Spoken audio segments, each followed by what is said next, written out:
Southern California, and she was there. And after I got done off stage, I was going to break, and I noticed her boots that she was wearing. And I said, "You got some really cool shoes." And she remembered that, and we started talking after that. We're both believers of God, and I'm not sure at the second conversation how that started. Do you remember how that started after that initial? I feel very comfortable with this thing, by the way. This microphone. Can I just be really comfortable? Yes, absolutely. So, I love it. You brought me over to your booth and you asked me questions about my health and right. my life and stuff. Who is this guy? And so Tammie, I discovered, she has this amazing ability to create. She can create. She has a significant impact with people in such a short amount of time as far as connecting. Okay, she'll tell you about her story, how now she lives in Newport Beach, which was always a dream of hers, and how she's had to overcome some things in order to get there. And it's really cool to have been part of her life for the past year and a half, to just be able to be with her in all of it, on all the levels. And she's a very, very courageous woman. The word I have for her is resilient joy. And she's resilient, a joyful person, and I think it's contagious because we walk down the boulevard and all of a sudden, like, "Hi, little doggy. Hi, person I've never met. Hi, person that looks like I would not talk to you in a dark alley. Hi." She's just this ball of energy, of this creativity that is very embracing and forms community. So I wanted to honor her, to interview her today, and she's actually going to be providing some of her talent. She's an incredible masterpiece artist in the background back there. If you haven't seen some of the woodwork she's done, and if you know, she's going to start hosting. We're going to get her to start hosting events at her house and invite Laguna Beach, San Clemente, Huntington Beach, and we're going to start creating this artistic community to empower the community and create a new way of being and new opportunities for people in that area. So I'm really excited about that. But please, share with us a little bit about how you came to where you are and the success that you've had overall, both mentally, emotionally, and spiritually. And you're going to hear me say that a lot. So. Okay. Well, first of all, I want to start by saying that Joseph has been a huge change in my life recently. Okay, and I'll share that a little bit more about that later. But I want you guys to know that I do not want to dishonor my parents, but I do have to speak real to you about what has happened to me, and so I'm going to speak real and be really down to earth. But I don't mean in any means to dishonor my parents. My mom and dad are fantastic people. They raised me to love God with my whole heart. So. A lot of good qualities in them. So, I've met them a couple of times, so I can double that. Yeah, and I have a fantastic relationship with them now, even though I haven't in the past, and I thank God for that. Total healing and complete forgiveness there. So, I was raised in a very strict Christian home with a lot of rules, a lot of law. So if I made a mistake, I was immediately punished, no grace. Punished for tiny little things and I would talk about being grounded. Man, I was grounded on restriction all the time. I was on restriction for like summers at a time, months at a time. My father wanted to just keep me under his thumb and make sure that he was controlling me, and that caused me to rebel. And so I got involved with a gentleman who showed me the attention that I didn't get, and I had sex with him before I was married, which was not my plan. I really, really wanted to honor God with that, and that was not my plan, but I got into a situation where I just really needed his affection and his attention, and I married him, and I had my beautiful daughter. She's right here in the front row, who I would never trade for the world, and I'm so happy that she's here today. And we have a really neat story together. We'll probably get to that in a few minutes, but so got married.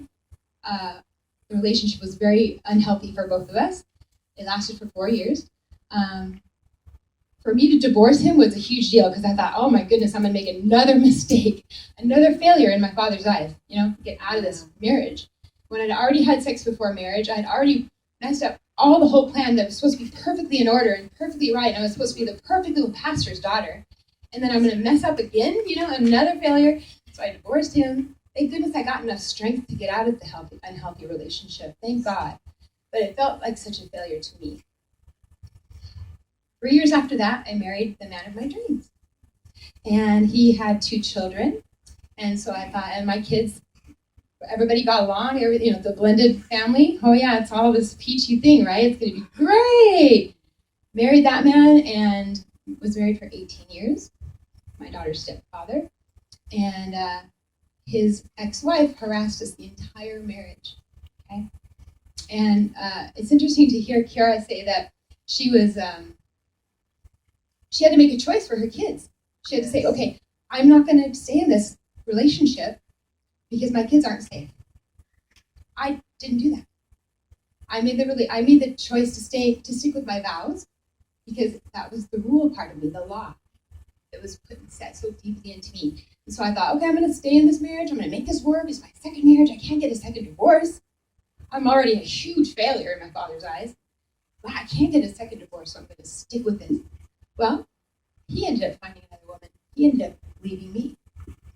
So I thought, well, okay, what am I going to do now? He's got a younger woman. He's started another family. So I thought, well, Lord, I think I probably should start looking at myself.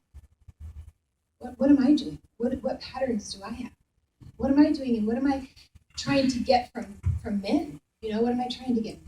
I started to pray about that, think about that. And I thought, there are so many patterns with me needing approval from people, And I thought, I got to break that. I got to figure out how to heal from that. I have to forgive the men in my life, and I started on a process and did that. And I was on that process for, oh my goodness, I'm still on it for 8 years now, 8 years. And you know what? I cannot tell you the joy in forgetting, letting that go, believing that God has a plan for me still. I started to build my business. I healed through art. I started to paint. I would paint things that would set me free inside. It would just I just felt like that's where I'm supposed to be. I'm supposed to be painting. I'm supposed to be expressing myself like that, And just God has brought me so far with all that. And now, after the divorce, also I got my kids into counseling. And I counsel both my son that I have now and my daughter. And the healing that we have a whole new relationship, And one of the things I really wanted to share, I thought, man, what I really want to share with you guys is that my father, through the whole process, would always tell me, if I would try to confront him, lovingly confront him, Dad, I don't need you to teach me that anymore. I'm an adult, I'm almost 50. Or if I would try to be gently, helping him to understand that I can be on my own now. I don't need your approval. I love you. I want a loving relationship with you, but I don't need your approval. If I was to try to explain that to him, he would tell me, all the things you think I did wrong is just your perception. You're a prisoner of what you're perceiving, And I would think about that. And I would think, I'm not going to do that to my children. I'm not going to tell my kids, you just see it. I didn't make any mistakes. I'm going to make a difference. I'm going to be open. I'm going to say, kids, what have I done? Tell me what I've done. What did I do to hurt you? And if you could tell me that, I'm going to work on it with you. And tell me what, and the counseling brought all that out. We just talked, and a lot of tears, huh, Chris? A lot of crying, a lot of me just going, the counselor saying, why did you do this as a mother, Tammie? And I'd be like, I don't know. I'm human. I messed up. Will you forgive me? And she Yay. And then after the forgiveness is beauty and belief. Thank you.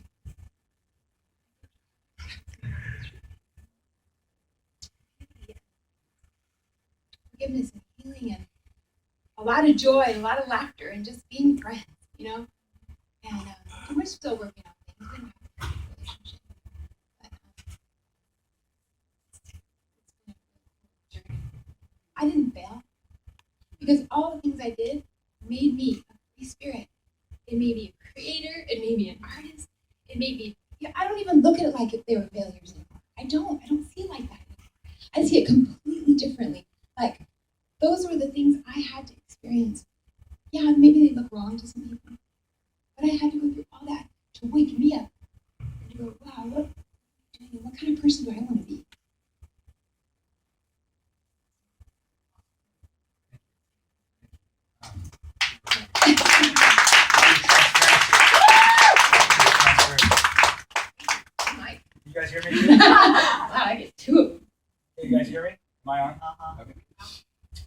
So since we met, I noticed that we've had some pretty incredible conversations and gotten into some pretty cool stuff, deep stuff. How's that affected your life at all, where you're at? Well, I prayed that God would bring me somebody that could help me holistically heal, because I've had a lot of medical issues from stress in my life and trying to be perfect and all that stuff. The pressure I put on myself, So I prayed. I said, Lord, bring somebody in my life that can help me to understand how to eat right and exercise better, take care of myself, take care of my health and my body. And Joseph came into my life. And Joseph has helped me with, I'm already drinking the water he suggested. I'm eating better. I have noticed that when I changed my eating habits, I'm not craving. I thought I was addicted to food, but I'm not even craving the things the junk I used to crave. I feel this complete transformation starting. And this is just the beginning of it. That's just health. And that's just with my health. Yeah. As far as you're talking about our emotional connection? Oh, well, anything. Okay. Our emotional connection is very open and vulnerable. Like, we talk very, very open with each other, constantly encouraging each other, constantly building each other up, affirmations with each other, kind of like an oasis, I would say, maybe like an oasis, like a free. We kind of, I guess, act like kids, so we just kind of feel free. We just laugh a lot and hang out, and go to the beach a lot. And just, a lot of connection. See, I think that when we have stories of forgiveness and vulnerability, and also just the power to accept the true value of what we have, she's a pretty creative person. I mean, I just took one look at her. Very expressive, creative person, and that should be completely honored in its light. Completely honored. And that is why I wanted to give her the opportunity to share with you her gift in the back of the room, to be able to showcase that in a way that supports her. Because look, the only reason why I've gotten to this point is because I've stood on the shoulders of giants. Mm-hmm. And I've had community around me. And I believe she has an incredible message. She has this program we talked about over dinner the other day. She's like, I'm sorry I'm picking your brain. I'm like, it doesn't feel like you're picking my brain. I love it. Like, this is what I'm passionate about. This is what I do. And to see her light up and go, oh my gosh, I was thinking about that for a long time. And now there's new possibilities. Didn't even think about this. This could be also for, the children. She's writing a book. Like, not just the mothers, but now the children, so they can understand what their parents are going through, to give them a mutual understanding. And who knows what that's going to birth in the school system. And, Newport Beach and Laguna Beach and all those areas, there's some staggering statistics that people want to change, but they're just not changing for some reason. So I think there's a huge, huge opportunity to have these types of programs and services for connection, create these programs of connection and creativity and acknowledgement in that area of Southern California. That's really going to create a new movement in the area. I know it. I know it at the bottom of my heart.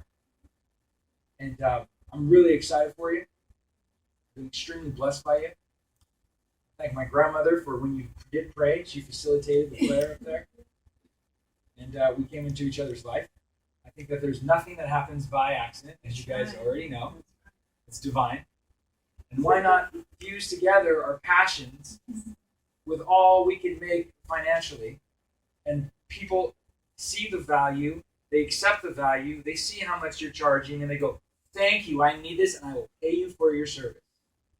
And that is not wrong. Is that wrong? No. That's not wrong at all. At all. It's right on. It's right on. And I said yesterday, when did it become acceptable to be paid something for something we don't do, talk other people out of doing what they want to do, and just settle for a job, instead of pursuing what you're passionate about, changing communities. Yes. So I want to thank you again for being here. We're going to go on break. And we're actually taking a lunch, correct? No. Break. How long is the break? Like 5 minutes. That is my doing. Super